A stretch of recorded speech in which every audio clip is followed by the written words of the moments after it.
আমরা ক্লাস করব খুব গুরুত্বপূর্ণ topic about the new media. তোমরা সবাই ফোর্থ সেমিস্টারের ছাত্রছাত্রী এবং তোমাদের খুব ইম্পর্টেন্ট টপিক হলো অথরশিপ ইন ডিজিটাল এজ।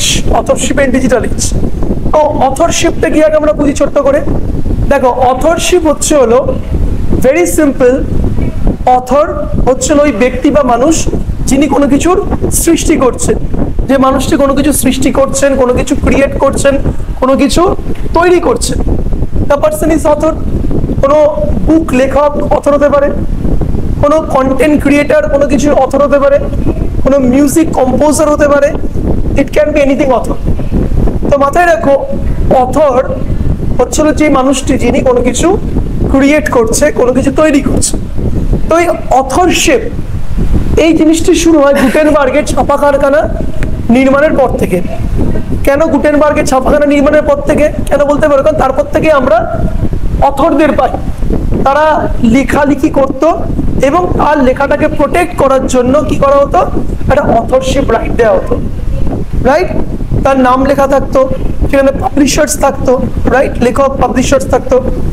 কিন্তু 21st সেঞ্চুরিতে আমরা কি দেখেছি?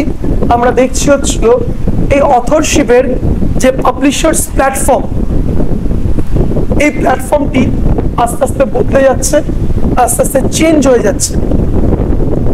কারণ আগে অথরশিপের কে কি বই, আজকে তোমার নাম কি? তোমার নাম কি? জোরে বল। তোমার নাম? তোমার নাম? তোমার নাম? তোমার নাম? তোমাদের যা যা নাম রয়েছে এই নামে তোমাদের ধরে নাও সবাই তোমরা বই লিখলে। এখানে আমি হলো ধরে নাও পাবলিশার্স।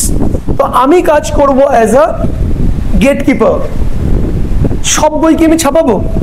ধরে নাও আজকে কৃষ্টির যে বইটি, কৃষ্টির বইটির কোয়ালিটি খুব খারাপ, সেই বইটি নিয়ে সমাজে দাঙ্গার সৃষ্টি হতে পারে, সমাজে সম্প্রদায়ের মধ্যে বিভেদ সৃষ্টি হতে পারে। তো কৃষ্টিকে কি করবো আমরা? উই উইল ব্যান কৃষ্টি। কৃষ্টির বইটা আমরা রিলিজ করবো না। অত্রি যে বইটা লিখেছে ওর মধ্যে কিছু অ্যাডাল্ট কন্টেন্ট রয়েছে, সেখানে আমি কি করবো? বইটাকে আমরা সেন্সর করবো আমরা। তো we will work as a gatekeeper. এটা ছিল মূলত আমাদের অথরশিপ এবং পাবলিশার্সদের মধ্যে একটি সম্পর্ক। তো পাবলিশার্সরা মূলত কি করতো? They used to work as a one kind of gatekeeping. Right, কিন্তু 21st সেঞ্চুরিতে এসে, ডিজিটাল এজে এসে এই গেটকিপিং এর জায়গাটা অনেক বেশি লুজ বা হালকা হয়ে গেছে।